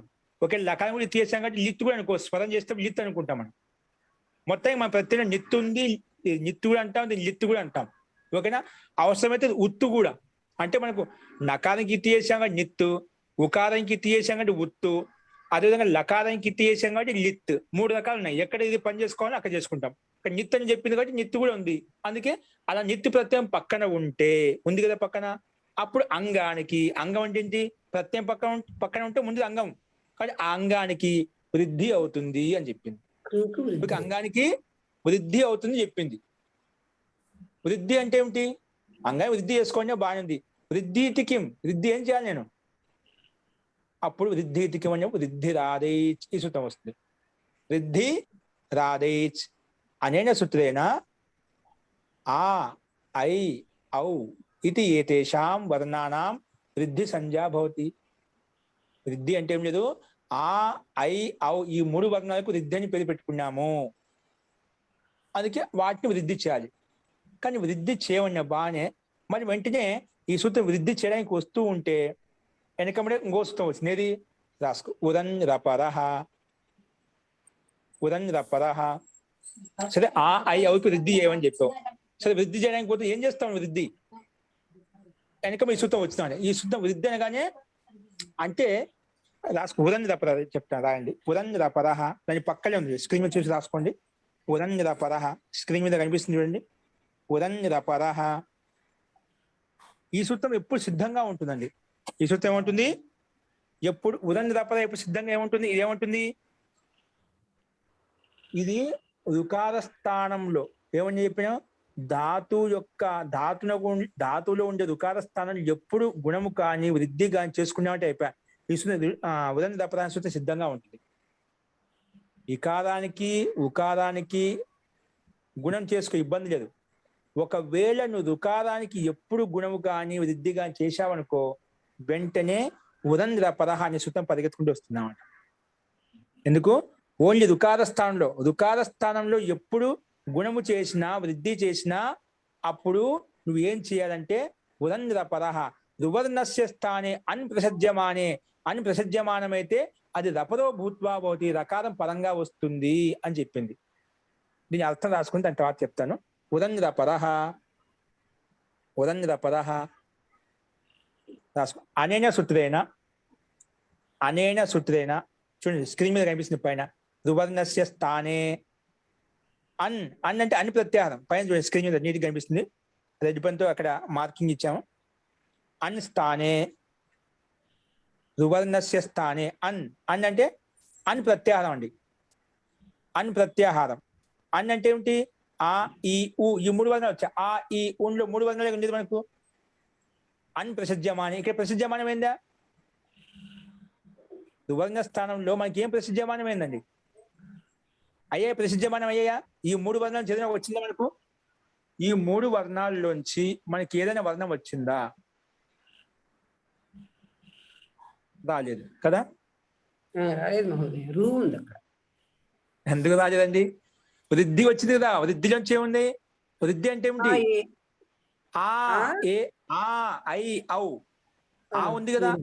ఆ అంటే ప్రత్యాహారంలో మనకు ఆ అంటే ఆ దీర్ఘం తీసుకుంటాం, ఈ అంటే ఈ కూడా తీసుకుంటాం, ఊ అంటే ఊ తీసుకుంటాం. ఈ ఊ లేదు మనకు, కానీ ఆ ఉంది కదా. ఆ అంటే దాని సవర్ణానికి కూడా గ్రహణం అవుతుంది, ఆ కూడా తీసుకుంటాం అన్నమాట. అంటే అని ప్రసిద్ధమానమేనంట. వృద్ధి అవుతుంది అని చెప్పాం. వృద్ధిలో మనకు 3 వర్ణాలు వచ్చాయి. మనకు 3 వచ్చాయి. వృద్ధి చేసుకోవాలంటే 3 వచ్చాయి. ఏం చేసుకోవాలి? మనకు సమస్య ఏం? 3 ఏం చేసుకోవాలి అంటే ఇది వచ్చింది. నిర్ణయం చేయడానికి ఈ సూత్రం వచ్చిందన్నమాట. మామూలుగా స్థానంతరితమ వస్తుంది. స్థానంతరం వచ్చి ఆ వర్ణానం అత్యంత సామీప్యం స్థానే అంతరతమ ఆదేశో భవతి అంటుంది. స్థానంలో ఏదైతే అత్యంత దగ్గరగా సంబంధం ఉంటుందో ఆ వర్ణాలు తీసుకో అని చెప్పింది. కానీ ఇక్కడ ఏ దానికి సంబంధం ఉందండి? ఏం తీసుకోవాలి? వృద్ధి చేసుకో అని చెప్పు. రుకారానికి అత్యంత దగ్గరగా ఉండే వర్ణం ఏంటి? ఋతుదశ మూర్ధన్యా. ఏంటండి? రుకి స్థానం ఏంటి? మనకు రుకారం కదా, క్రూ ధాతు ఉంది, క్రూలో రుకారం ఉంది, దానికి స్థానం ఏంటి? ఋతుదశ మూర్ధన్యా. అతడు మూర్ధ స్థానం. అంటే మూర్ధ స్థానం కలిగినటువంటి వర్ణం తీసుకొని రావాలి. మన దగ్గర ఏమున్నాయి ఇక్కడ? ఆ, ఐ, ఔ. ఇది 3 వర్ణాలు. ఏమైనా మూర్ధ వర్ణం ఉందా? ఆ అని కంఠస్థానము, తర్వాత ఆ, ఐ, ఔ ఏదేతో కంఠతాలవ్యౌ, ఇది కంఠము తాలు. ఓ ఉందా? ఓదోతో కంఠోష్ఠౌ, దీంట్లో కూడా లేదు. 3 వర్ణాలు ఏది స్థానం కలవలేదు కాబట్టి అందుకే ఈ సూత్రం వచ్చింది. ఇది ఉరంధ్ర పరహ. ఇది వచ్చి లేదంటే నువ్వు రుకార స్థానంలో ఏ ధాతువుని తీసుకో, రుకార స్థానంలో నువ్వు గుణం చేసుకున్నా, వృద్ధి చేసుకున్నా రపదో భూత్వా భవతి. ఇప్పుడు వృద్ధి చేసుకున్నాం అంటే రువర్ణ అని ప్రసిద్ధమానం అయితే ఆ రపదో భూత్వా భవతి. నువ్వు వృద్ధి చేసుకుంటా అన్నావు కదా, వృద్ధి చేసుకున్నప్పుడు ఆ, ఐ, ఔ 3 వర్ణాలు వచ్చాయి. 3 వర్ణాలు ఆ ఉంది కదా, ఆ అంటే ఆ కూడా దీర్ఘం తీసుకుంటాం అట. కాబట్టి దీర్ఘవర్ణం కూడా ప్రసిద్ధమానం అవుతుంది. కాబట్టి ఇక్కడ అన్ ప్రసజ్యమానమైంది అంటే అన్ ప్రత్యాహారంలో ఉండేటువంటి వర్ణం ప్రసజ్యమానమైంది కాబట్టి అది రపదో భూత్వా భవతి. అలాంటి ప్రసిద్ధమైన వర్ణం ఏదైతే ఉందో ఆ ఉందిదా, ఆకి వృద్ధి అంటామైతే దీర్ఘం చేసుకుని ఆర్ అయిపోతుంది. రకారం పరంగా కూడా పెడతాము, రకారం పరంగా వస్తుంది. కాబట్టి అందుకు వృద్ధి అవుతుంది. కురుకి వృద్ధి కార్ అయిపోయింది అన్నమాట. అంటే ఆర్ వచ్చింది. కురు స్థానం రుకార స్థానంలో ఆరు వృద్ధి వచ్చింది. అందుకే మనం స్టార్ట్ కట్ లో ముందు గుణము వృద్ధి సంధి చెప్పినప్పుడు గుణం అంటే అర్ అవుతుంది, వృద్ధి అంటే ఆర్ అవుతుంది. అది ఈ సూత్రం ప్రకారంగా అయింది. రువర్ణ స్థానే అన్ ప్రసిద్ధమాన. అంటే అన్ ప్రత్యాహారం ఉండే వర్ణం ఏది ప్రసిద్ధమానమైనా. ఇప్పుడు గుణం అన్నా గుణంలో ఏమొస్తే ఆ, ఏ, ఓ. ఇక్కడ ఆలో స్పష్టంగా ఉంది, మనకి సందేహం లేదు. ఏదో ఒక వర్ణం రావాలి, వచ్చింది కదా గుణం అంటే. కాబట్టి దానికి అలాంటి గుణవర్ణం ఉంటే దానికి రకారం పరంగా పెట్టు. అప్పుడు గుణం అయితే రా పక్కన పెడితే అర్ అయిపోతుంది. వృద్ధిలో దీర్ఘం వస్తుంది కాబట్టి ఆర్ అయిపోతుంది. గుణం అన్నప్పుడు రకారం పక్కన పెట్టు, వృద్ధి అన్నప్పుడు ఆకి పక్కలో రకారం పెట్టు. ఈ రకంగా గుణం అన్నప్పుడు అర్ అవుతుంది, వృద్ధి అన్నప్పుడు ఆర్ అయిపోతుంది. ఓకేనా? ఇక్కడ మన కురు ఉంది కాబట్టి రువర్ణ స్థానంలో అన్ ప్రసిద్ధమానమైంది, దీర్ఘం ప్రసిద్ధమానమైంది కాబట్టి దాని స్థానం ఆ వర్ణ స్థానంలో పక్కన రకారం పెడితే ఆర్ అయిపోయింది. ఓకే, రాసుకోండి. ఇప్పుడు డి స్పష్టమైంది. ఇక్కడ సందేహం ఉందా? ఓకే అండి, రాసుకోండి. సో ఏంటి పరిస్థితి? స్వాదుం కార్. అది ముందు మన సుపో ధాతు ప్రాతిపదికతో అమ్ తీసేసామండి. మనకు స్వాదు క్రు అమ్ మిగిలాయి. ఇప్పుడు ఈ స్థితిలో క్రు ధాతుకి అమ్ ప్రత్యయం నమలి ప్రత్యయం పక్కన ఉంటేనే అచో ఇనితే అనే సూత్రం వచ్చేసి నేను అంగానికి అంటే క్రు ధాతుకి నేను వృద్ధి చేస్తా అని చెప్పింది. కానీ ఉదంపరహ వచ్చేసి ఏం చెప్పింది? రుకార స్థానంలో నువ్వు వృద్ధి చేసుకున్నావంటే రకారం పరంగా వస్తుంది అని ప్రసిద్ధమానం అయితే. అని ప్రసిద్ధమాన వృద్ధి అనేది అన్ వర్ణంలో వస్తుంది కాబట్టి ప్రసిద్ధమానమైంది కాబట్టి అందుకే రకారం పరంగా వచ్చింది. అందుకే వృద్ధి ఏమైపోయింది? ఆర్ అయిపోయింది. అందుకే స్వాదుం కార్ కురు స్థానంలో కార్ అయిపోయింది. అమ్ ప్రత్యయం ఎలా ఉందో అలాగే ఉంది, పక్కన తీసుకో. స్వాదుం కార్ అమ్, స్వాదుం కార్ అమ్, స్వాదుం కార్ అమ్. ఓకేనా? ఇప్పుడు ఇది స్పష్టమైందని ఎవరికైనా సందేహం ఉంది ఇంకా? అస్తు. ఇప్పుడు కింద రాయండి మరి. స్వాదుం కార్ అమ్ మోనుస్వారః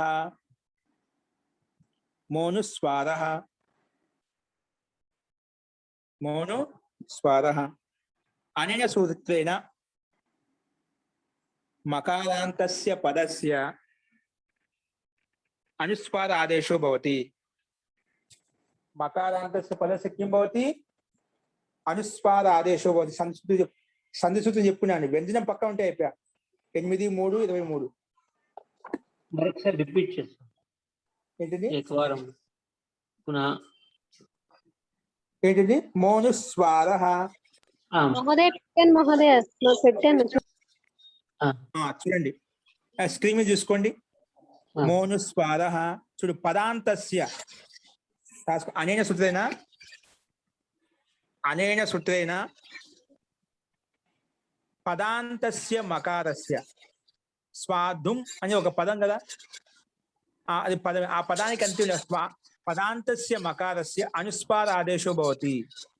దానికి అనుస్వారం వస్తుందంట, అనుస్వార ఆదేశో భవతి. కానీ ఎప్పుడు వస్తుంది? హలిపరత, హల్లువర్ణం పక్కన ఉంటేనే.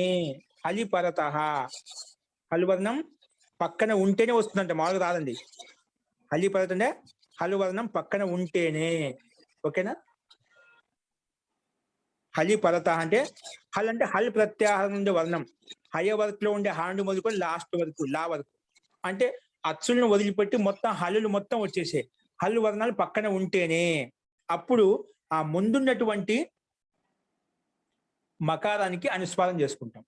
అందుకే స్వాదుం బింది అయిపోయినది. స్వాదుంలో ఉండే మకారము పదానికి అంత్యంలో మకారం ఉంది కాబట్టి ఆ పదాంత మకారానికి అనుస్వారం అయిపోతే మా అనేది బిందిగా మారుతుంది. అందుకే స్వాదుం కార ఇప్పుడు కారులో కూడా 6 రకాల హలంతం పక్కన అం ప్రత్యయం అమ్ ఉంది కదా, రాల కలిపినే స్వాదుం కారం అయిపోయింది కలిపితే మొత్తం. అర్థమైందా? స్వాదుం కారం. ఓకేనా?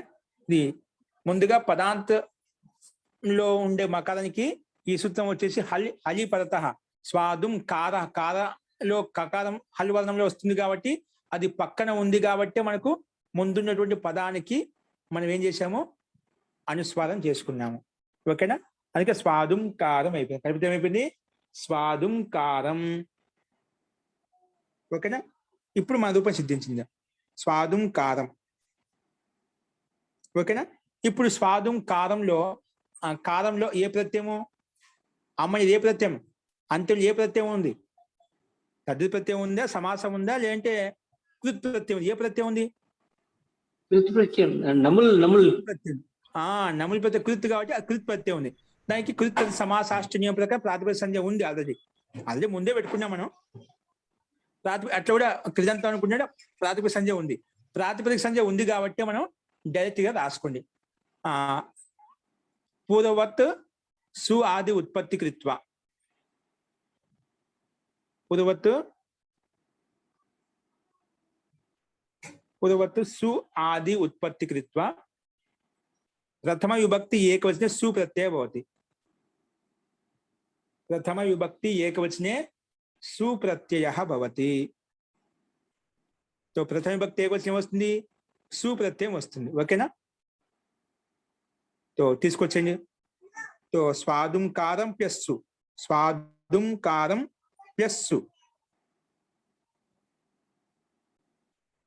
ఇక్కడ స్వాదుం కారంలో ఏమైనా అవ్యయం ఉందా?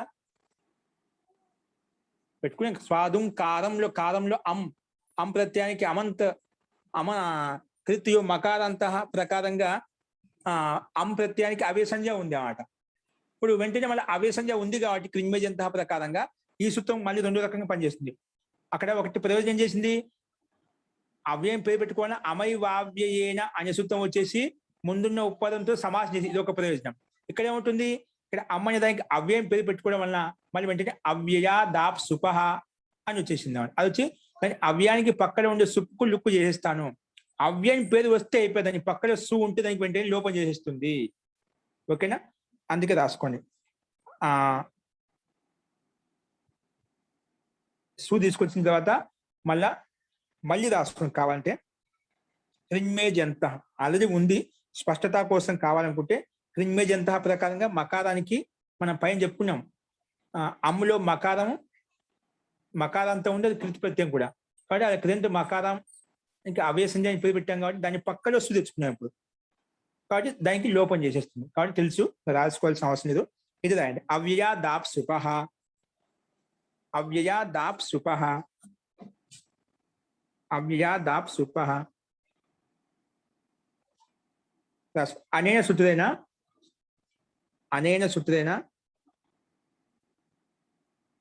అవ్యయాత్ ఉత్తరస్య అనేన సూత్రేణ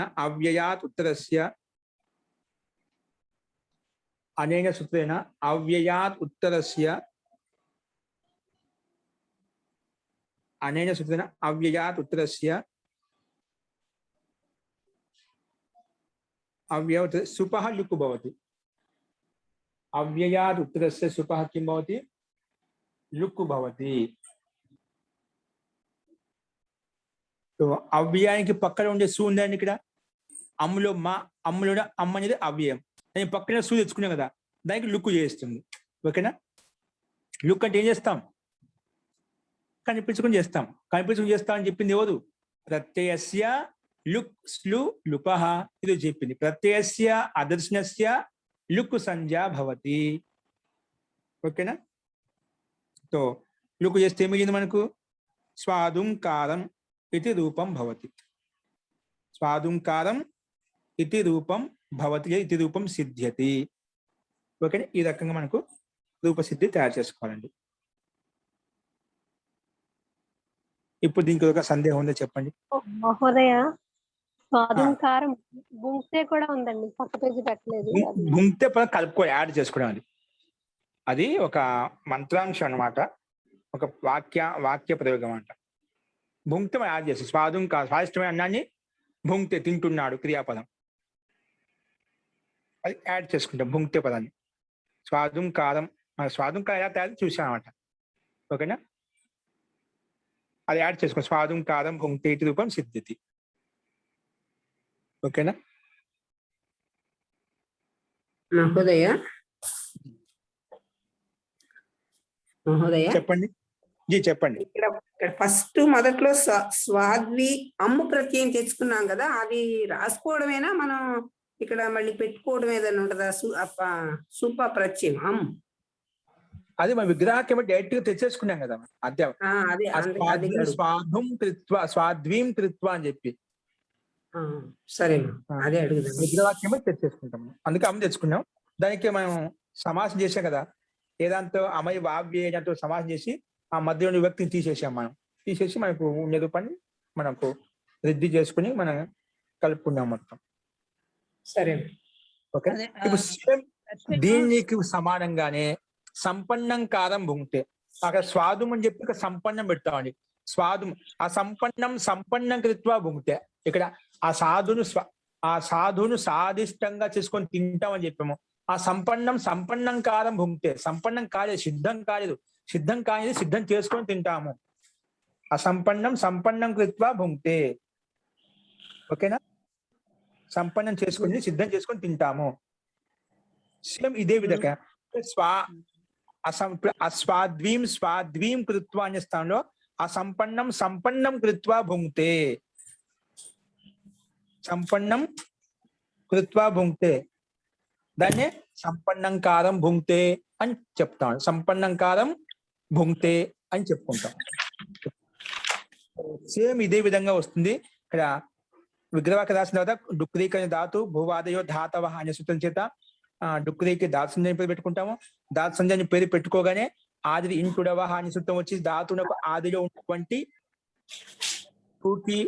డూకి అలంత్యం చేత యాకి ఇత్ సంజ తస్లోప అదర్శనం లోప అయిపోతుంది, కుదువు మిగిలింది. ఇప్పుడు మళ్ళా ఈ స్థితిలో సంపన్నం అమ్, సంపన్న అమ్ము కృ ఏంటండి? సంపన్న అమ్ము కృ. మన పత్రోపదం సప్తమీస్తం అనే సూత్రం చేత సంపన్న అనే దానికి ఉపపద సంజ్ఞని పేరు పెడుతుంది. ఏంటి? ఉపపద సంజ్ఞని పేరు పెట్టుకుంటాం. ఉపపదాన్ని పేరు పెట్టుకుంటావా? ఉపపదాన్ని పేరు పెట్టుకోగానే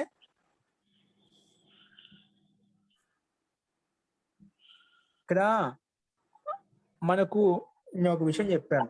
ఏం చెప్పానండి? స్వాదిమి నముల్, మన ధాతు అధికారంలో ఏ శబ్దమైతే సప్తమే విభక్తితో నిర్దిష్టమై ఉందో దానికి ఉపపదాన్ని పేరు.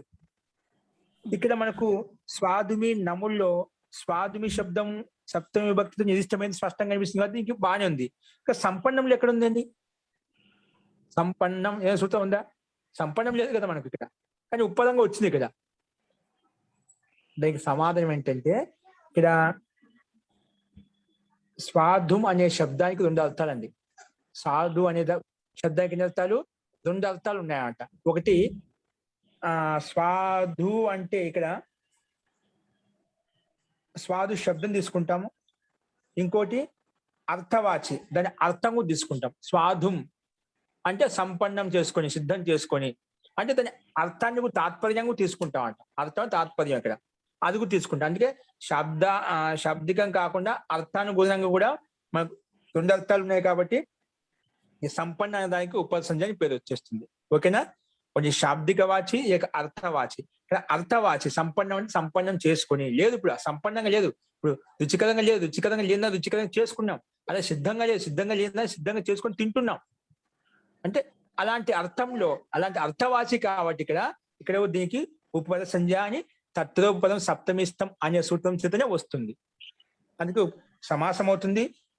ఉపపద సంజ్ఞ పేరు పెట్టుకుంటాము. ఉపపదాన్ని పేరు పెట్టుకోగానే ఇక్కడ మళ్ళీ ధాతుక అధికారంలోకి వెళ్ళి స్వాదుమి నముల్ అనే సూత్రం చేతనే స్వాదుకి రెండు అర్థాలు చెప్పాను. ఒకటేంటి స్వాదు అంటే స్వాదిష్టమైన శాబ్దిక అర్థము, ఇంకోటి అర్థవాచి అర్థాన్ని సంకేతిస్తుంది. కాబట్టి ఇక్కడ ఇదే సూత్రం చేత అర్థవాచి అని అనుకొని స్వాదుమి నముల్ అనే సూత్రం చేత నములు తెచ్చుకుంటాము. మళ్ళీ నములు ప్రత్యేక అనుబంధం లోపం చేస్తాము, అమ్మి మూలుతుంది. అప్పుడు సంపన్న అమ్ము కృ అమ్, ఈ స్థితిలో మళ్ళీ నములు ప్రత్యేక అనుబంధం లోపం చేసుకుంటాము. అప్పుడు ఏం మిగులుతుంది? స్వాదుం అనే సంపన్న అమ్ము కృ అమ్ము, సంపన్న అమ్ము కృ అమ్ము, సంపన్న అమ్ కృ అమ్ ఇలా ఉంటుంది. ఈ స్థితిలో మళ్ళీ కృతింగ్ తోటి మన అమ్ దానికి కృత్ సంధ్య మళ్ళీ క్రింజంత అనే సూత్రం వచ్చేసి ఆ అమ్మకి అవ్య సంధ్య అని పేరు పెట్టేస్తుంది. అవ్య సంధ్య అని పేరు పెట్టుకోగానే అమయ వావ్యయేన అనే సూత్రం వచ్చేసి ఆ అమంతానికి సంపన్నంతో సమాసం చేస్తుంది. సమాసం చేయడం వల్ల కృత సమాసాష్ట వచ్చేసి మొత్తానికి మళ్ళీ ప్రాతిపదికని పేరు పెడుతుంది. ప్రాతిపదికని పేరు పెట్టుకోగానే ఇంకా ప్రాతిపదికని పేరు పెట్టేస్తుంది. ప్రాతిపదికని పేరు పెట్టుకోగానే ప్రాతిపదికంలో ఉండే సుప్పుకి లుక్కు చేస్తాం. అప్పుడు సంపన్న అమ్మ ఉంది కదా, అమ్మ వెళ్ళిపోతుంది. సంపన్న కృ అమ్మ వస్తుంది. ఇప్పుడు ఈ స్థితిలో మళ్ళీ ఇక్కడే అంగ సంధ్య అంగాధికారంలో అచో ఇనితి అనే సూత్రం చేత వృద్ధి చేసుకుంటాం. వృద్ధి ఏమొస్తుందంటే ఉదంత పదహ, రువర్ణ స్థానంలో వృద్ధి ఎప్పుడు వచ్చినా వృద్ధి అయితే ఆర్ భవతి గుణ ఆర్ భవతి అని చెప్పి రపరో భూత్వావతి అంటే రువర్ణ స్థానే అని ప్రసిద్ధ్యమానో రపరో భూత్వా భవతి. ఇక్కడ వృద్ధి అంటున్నాం కాబట్టి ఆర్ వచ్చేస్తుందన్నమాట. అందుకే సంపన్న కార్ అం కలిపితే సంపన్న కారం మళ్ళా సు తెచ్చుకుంటాము. దీనికి అవ్య సంధ్య ఉండటం వల్ల అవ్య దాప్ సుపహ తోటి సుక్క లుక్కు చేస్తాం. అప్పుడు సంపన్న కారం భుంక్తే శబ్దాన్ని యాడ్ చేసుకుని సంపన్నం కారం భుంక్తే. అలాగే సంపన్న స్థానం లవణం పెట్టుకో, లవణం అంటే ఉప్పు, లవణం కారం భుంక్తే. లవణం లేదు, ఉప్పు లేదు, ఉప్పు లేదని ఉప్పు వేసుకొని తింటున్నాడు, లవణం కారం భుంక్తే. ఆ లవణం కృత్వా భుంక్తే, లవణం లేదని లవణం చేసుకొని తింటున్నాడు. లవణ అమ్మ అని పెట్టుకుంటాం. అక్కడ పైన స్వాద్వి అమ్మ ఏ విధంగా పెట్టుకున్నామో, సంపన్న అమ్మ ఏ విధంగా పెట్టుకున్నామో అలాగే లవణ అమ్ కుదు మిగిలిన సేమ్ ప్రక్రియ. స్వాదుం కారం భుంక్తే ఎలా తయారు చేసామో సంపన్న కారం భుక్తి ఇప్పుడు చెప్పాను, అదే విధంగా లవణం కారం భుంక్తే సేమ్ ఇదే విధంగా ఉంటుంది. ఓకేనా? సంపన్నం లవణం ఈ రెండు ఉత్పదాలు అన్నమాట. ఇక్కడ ఈ విధంగా స్వాద్వీం అనేది ఉత్పదం ఏ విధంగానో సంపన్నం లవణం ఇక్కడ ఉత్పదాలు. ఈ రెండు ఉత్పదంగా ఉన్నప్పుడు నములు ప్రత్యయం వచ్చేస్తుంది అన్నమాట. ఓకేనా? ఈ రకంగా సేమ్ సంపన్నకారం లవణంకారం అదేవిధంగా కుతరపూరం భుంక్తే, సంపన్నంకారం లవణంకారం స్వాదుంకారం ఈ మూడు అయిపోయిన తర్వాత ఇంకోటి ఎగ్జాంపుల్ ఇచ్చాడు. ఉదరపురం భుంక్తే ఏంటి? उदरपुरम भुगते सिद्धि भी इसी प्रकार होगा. केवल यहाँ उदर उपद ఇక్కడ ఉదరపురం భుంక్తేనే ఉదర శబ్దం ఉపపదంగా ఉంటుంది. ఇప్పుడు సంపన్నలో సంపన్న పెట్టుకున్నాము, లవణంలో లవణం పెట్టుకున్నాము, అది స్వాధుంలో స్వాధు ఉపపదంగా వచ్చింది. ఉదరపురం భుంక్తేనే ఉదర ఉపపదంగా వస్తుంది. ఉదర అమ్ము కృ నముల్ ఇది ఒకటే అండి. కాబట్టి ఇక్కడ స్వాదుమి మనము పైన స్వాదుంకారం భుంక్తే సంపన్నంకారం భుంక్తే లవణంకారం భుంక్తేలో స్వాదుమి నముల్ అనే సూత్రం చేత నముల్ ప్రతి తీసుకున్నాం. కానీ ఉదరపురం భుంక్తేలో దీనికి విశిష్టమైన సూత్రం వచ్చింది. ఉదరపురం భుంక్తేలో చర్మోదరయో పూరే అనే సూత్రం చేత నములు తీసుకొస్తాం, అది విశేషం. ఉదరపురం భుంక్తిలో స్వాదుమి నముల్ అనే సూత్రం స్థానంలో అది తీసివేసి చర్మోదరయో పూరే, చర్మ ఉదర అంటే పొట్ట, దానికి సంబంధించిన అర్థంలో నముల్ ప్రత్యయం వస్తుంది అని చెప్పి ఈ సూత్రం ప్రకారంగా నముల్ ప్రత్యయం వస్తుంది. ఇది ఒక్కటి విశేషం. మిగిలిన ప్రక్రియ మొత్తం స్వాదుంకారం భుంక్తిలో ఏ విధంగా తయారు చేసామో అదే విధంగా ఇక్కడ కూడా తయారవుతుంది. ఓకేనా? ఈ రకంగానే మనం చూసుకోవాలి. ఈ రకంగా ఉదరం పురం భుంక్తి కూడా రూపసిద్ధి ఇదే విధంగా తయారవుతుంది. ఉదర అమ్ము కృ నముల్ సేమ్ ప్రక్రియ ఇదే విధంగా ఉంటుంది. ఓకేనా? కాబట్టి స్వాదుమి నముల్ స్థానంలో చర్మోదరయో పురే అనే సూత్రన నముల్ ప్రత్యయో భవతి అని చెప్పి రాసేయండి. ఓకేనా? ఓపెన్ చేసి ఇది ఈ రకంగా మనకు ఈ 4 శుద్ధులు ప్రతి ఒక్క రాయండి, ప్రాక్టీస్ అవుతున్నాం ఈ రకంగా.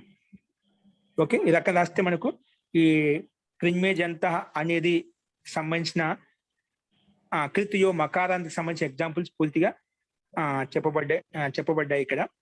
ఇప్పుడు ఈ ఉదాహరణలో ఎవరికైనా సందేహం చెప్పండి. ఓకే అండి. ఇప్పుడు ఈ రకంగా మనం కృతియో మకారాంతం అంటే కృతి అయి ఉండాలి, దానికి అకృతి ప్రత్యయం మకారాంతం అని ఉండాలి. దానికి ఎగ్జాంపుల్ చూసాం. అన్నిట్లో సంపన్నంకారం కావచ్చు, లవణంకారంలో కావచ్చు, అన్ని ఇవ్వండి. ఇంకోటి ఏంటంటే ఇక్కడ మనకు ఒక సూత్రం విశిష్టంగా వస్తుందండి. వాపదాంతస్, ఇక్కడ మోనుస్పార చెప్పాం కదండి మనం. స్వాదుం కారం భుంక్తిలో స్వాదుం అదే సంపన్నం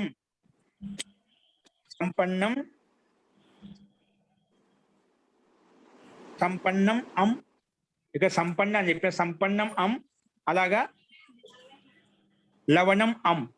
ఇక్కడ సంపన్నంలో మా, లవణంలో మా, పక్కనే ఉంది మనకు కార శబ్దం. ఇక్కడ వాపదాంతస్య అనే సూత్రం చేత ఇక్కడ సంపన్నం భుంక్తిలో లవణం కారం భుంక్తిలో మాత్రము వాపదాంతస్య పదాంతస్య మకారస్య వికల్పేన పదసవర్ణం అవుతుంది, వికల్పంగా పదసవర్ణంగా వస్తుందని చెప్పింది.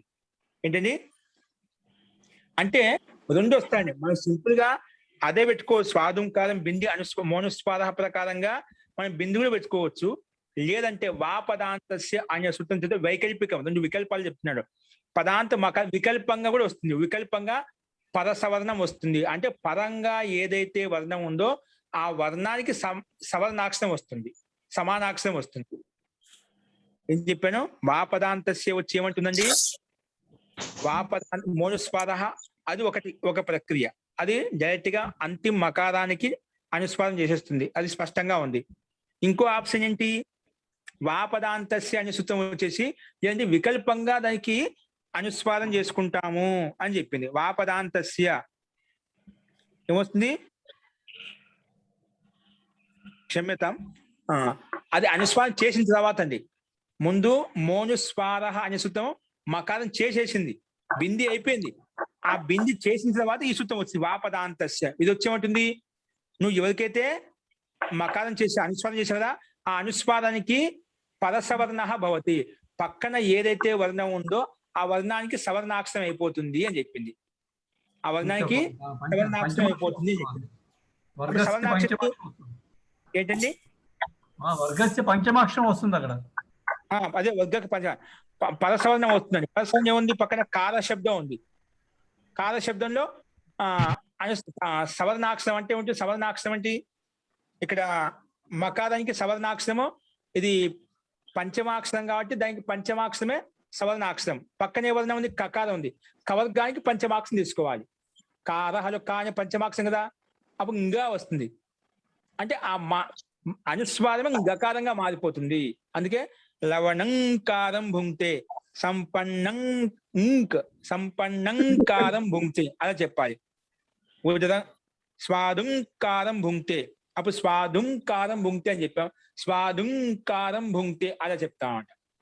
అర్థమైందా?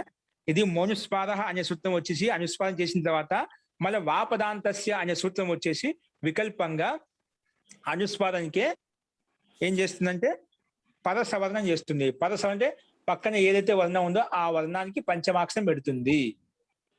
అందుకే మనకు 2 రకాలుగా ఉంటాయి. ఒకసారి చేసినప్పుడు గకారం కనిపిస్తుంది, చేయకుంటే అనుస్వారం కనిపిస్తుంది. చేస్తే గకారం పంచమాక్షరం, చేయకుంటే అనుస్వాదం కనిపిస్తుంది. ఈ రకంగా స్వాదుంకారం భుంక్తి అని చెప్పొచ్చు, స్వాదుంకారం భుంక్తి అని కూడా చెప్పొచ్చు. 2 రకాలుగా చెప్పొచ్చు. ఓకే, ఈ రకంగా మనకు కృత్ యో మకారం కృతంత్ కృత్ ప్రత్యయం ఏదైతే ఉందో అలాంటి కృత్ ప్రత్యయానికి మకారం కృత్ యో మకారాంత మకారానికి ఈ సూత్రం అనుస్వాదం చేసేసింది. సారీ, అవ్యయ సంధ్యాన్ని పేరు పెట్టింది. అవ్యయ సంధ్యాన్ని పేరు పెట్టుకోవడం వల్ల లాభాలు ఏంటో మనం ఇక్కడ చూసాం. అస్తు, ఈ రకంగా మనకు మకారంత ఎగ్జాంపుల్ చూసాము. నెక్స్ట్ అవ్యయానికి వక్షేరాయ అనేవి కొన్ని ఉన్నాయి, ఇవి సింపుల్ గా ఉన్నాయి, ఇది రేపు చెప్పుకుందామండి. తర్వాత అవ్యయ సంధ్యానికి సంబంధించినవి ఇంకో త్వా తోసున్ కసునః అనే సూత్రం కూడా ఉంది మనకు. అది కూడా అవ్యయ సంధ్యానికి సంబంధించినవి. ఇక్కడి నుంచి ఇంకా సింపుల్ గా ఉంటే చాలా నీట్ గా ఉంటే అవి రేపు చెప్పుకుందామండి.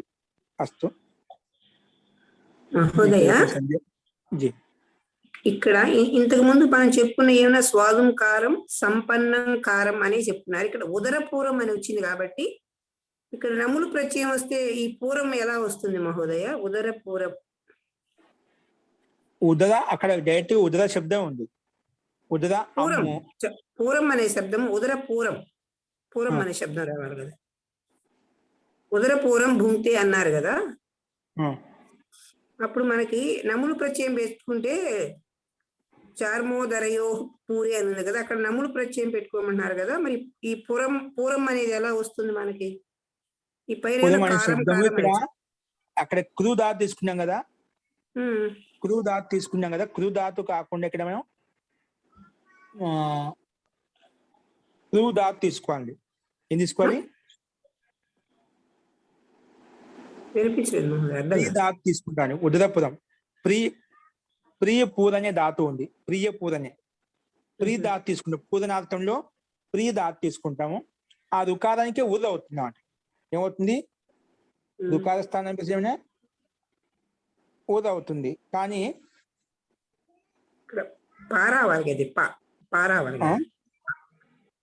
ఉద పూరం ఊద అంటే రుకార స్థానంలో ఊద ఆదేశం వస్తుందండి. ఒక్క నిమిషం. పూరనే ప్రీ దీర్ఘీకారం అండి. దానికి ఈకార స్థానంలో ఊరు వస్తుందన్నమాట. ఊరు ఆదేశంగా వస్తుంది. ఆ పూర అవుతుంది ఉదరపురం.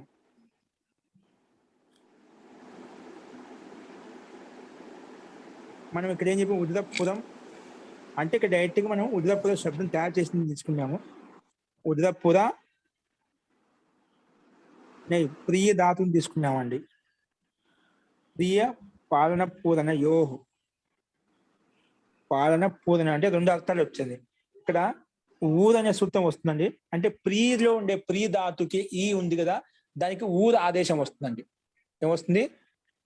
ఊరు అనే ఆదేశం వస్తుంది. తర్వాత మనకు పక్కన అచ్ప్రత్యయం ఉంటుందండి. అమృత్యం ఎలా ఉంది? ఉదర పూర వస్తుంది, పక్కన అమ్మ ఉంది కాబట్టి ఉదరపురం అయిపోతుంది మనకు. ఎందుకంటే నములు ప్రత్యేకంగా అమ్మ తెచ్చుకున్నాం కదా. ఇక్కడ ఆ విశిష్టమైన సూత్రము ప్రియ ధాతుకి దీర్ఘీకారానికి ఊరు ఆదేశం అవుతుంది. ఈ ఊరు ఆదేశం నాకు గుర్తు రావడం లేదు, అది చెప్తా అండి. సూత్రం అయితే ఊరు ఆదేశం అవుతుంది. దీని రూపసిద్ధి చెప్పండి మాసయ్య. ఏంటండి? ఉదర పూర్వం రేపు రూపసిద్ధి చెప్పండి అంటున్నాను. ఓకే, రేపు చెప్పుకుందాం. రూపసిద్ధి ఎలా వచ్చింది మనకు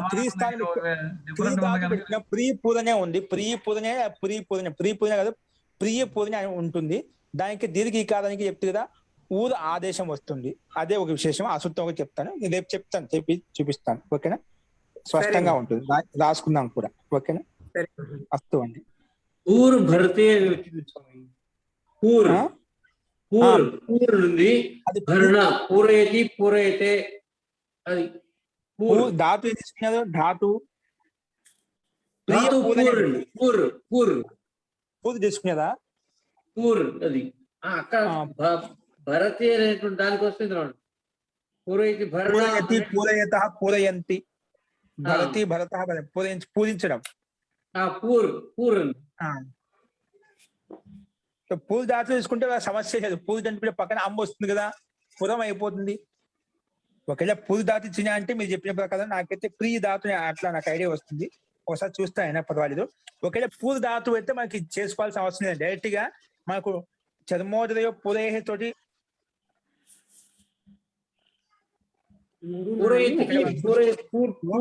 ఒక్క నిమిషం చెప్తాను. ఇప్పుడు సూత్రంలో ఇచ్చాము పురేహ అని, పూరి ధాతు ఇచ్చాము. మీరు చెప్పిన అదే చూస్తున్నాను. 3-4-31 సూత్రంలో ఉంది. ఒక్క నిమిషం, సూత్రంలో ఉంది. ఓకే అండి, శాస్త్రి గారు చెప్పింది కరెక్టే. చర్మ ఉదిర ఉపదిరైతే పూరి ధాతు. ఓకే అండి, ఎంత ధాతు తీసుకున్నాం? పూరి ధాతు ఇక్కడ ఇచ్చాడు. చర్మోదయ పూరే సూత్రంలో ఇచ్చాడు. ఓపెన్ చేయని చెప్తాను. చర్మ అనే ఉపపదంగా ఉంటే లేదా ఉదర శబ్దం ఉపపదంగా ఉంటే ఇతి ఏతయోహో కర్మణి ఉపపదయోహో న్యంతాత్ పూరి ఆప్యాయనే ఇత్యస్మాత్ ధాతోః నముల్ ప్రత్యయో భవతి. పూరి న్యంత ధాతు అండి.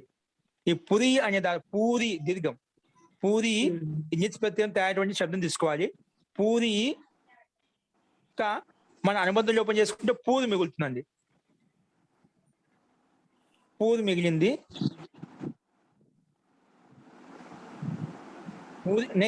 మూల ధాతు పూరి ధాతు. ఆ పూరి ధాతుకే ఇక్కడ మనము డైరెక్ట్ గా చర్మోదయ పురే తోటి మనం నములు ప్రతి తీసుకున్నాం. అప్పుడు దీనికి కలిపితే పూరం అయిపోయింది అన్నమాట.